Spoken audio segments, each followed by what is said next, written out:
Log Horizon finally introduces the wealthy and the poor type classes in this episode. So this is something I have been looking forward to a lot when it comes to Log Horizon, because we all know that this is based on like politics and economics and stuff like that, and so eventually I expected to see some form of social class system eventually down the road, because poverty or, you know, trying to get money, different things like that. So with this episode, there is a couple of things really building up here, and there's multiple parts in this episode that really had some great setup and progression. And this is one of the first episodes in about the past 3 weeks that's had really good, solid progression. So let's dive in and talk about this. So, I want to talk about the social, like, class system that was kind of hinted at in this episode. So, Shiroe is in a spot. For instance, in this episode, you have it to where the guild Honesty is wanting to, like, give money to the poor class, and they also want to, like, give up all the teachings and certain recipes for certain skills and stuff to the poor class. For instance, the leechers from last week's episode.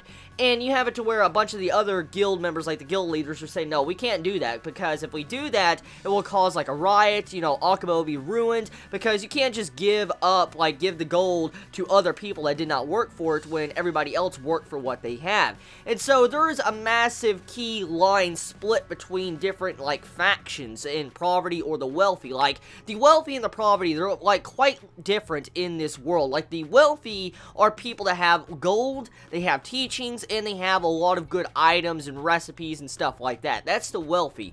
And then you have the poor, the people in poverty, that are people that really don't have much gold, don't have much teachings, and they're just not really working for what they really want. And so you have a line divided in between the people of Akiba, and I'm liking how Log Horizon is trying to add this in, because it's actually a really realistic type thing that happens in everyday life, and this also does slightly happen in games too. It does happen. I know for a fact it does, because auction houses and stuff like that, it does split the community, because if people are fighting over different items and objects or being jealous of someone else having something else, it definitely will cause jealousy among everybody else in the community of the game.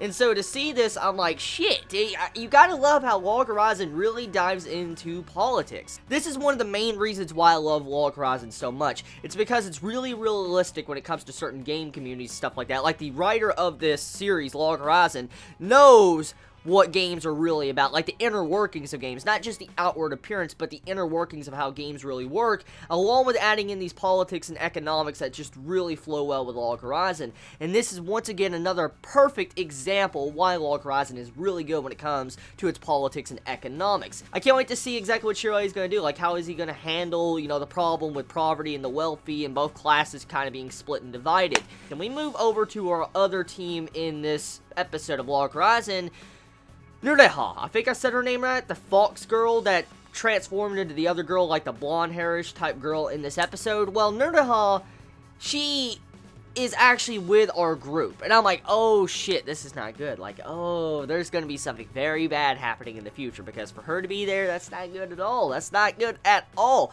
So, one thing I do want to mention was the moon thing that Roe 2 mentioned in this episode. Like, Roe 2, the female vampire that looks a lot like Shiroe, states in this episode something about the moon, like it would be a lot better if she was on the moon, like she could be able to move around a lot better on the moon. And I was thinking, like, wait a minute, didn't Shiroe a while back have a theory about the moon and stuff a couple episodes back? I'm like, wait a minute, what? Like, that made me, like, raise my eyebrow for a second. I'm like, wait a minute, didn't Shiroe do something like that? Like, he discussed the moon a while back, and, you know, he had a theory and stuff about it, and with this episode, you have it to where the vampire Roe 2 mentions that, and I'm like, the fuck? The main point of this episode is actually kind of introducing Roe 2. Like, the first half of this episode is introducing her character, getting to find out her quirks, getting to find out what she excels at, different things like that, and my first impressions of Roe 2, oh damn, oh damn, oh damn, damn, like just the overall big sister complex. Like, call me big sister. I'm like, oh my god, just like, oh my god, oh my god, oh my god. It just, that was pretty fucking funny. I was laughing in this episode when I saw that. I mean, the first half of the episode was kind of comedy, slice of life, setting up some different aspects of the episode, for instance, Colonel Hall and stuff like that, but it was just interesting to see you know, Roy 2's introduction. That was fun. It really was.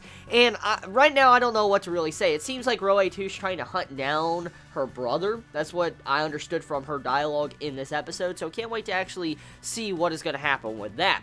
Overall, though, the episode of Log Horizon Season 2, it was a really good episode. There is only one thing I could really say that was wrong with this episode, though, and it would have to be the animation. Now, Log Horizon, let's just be real here, Log Horizon never really has the best animation of all time. We would be lying to ourselves if we said the animation of Log Horizon was always stellar and badass.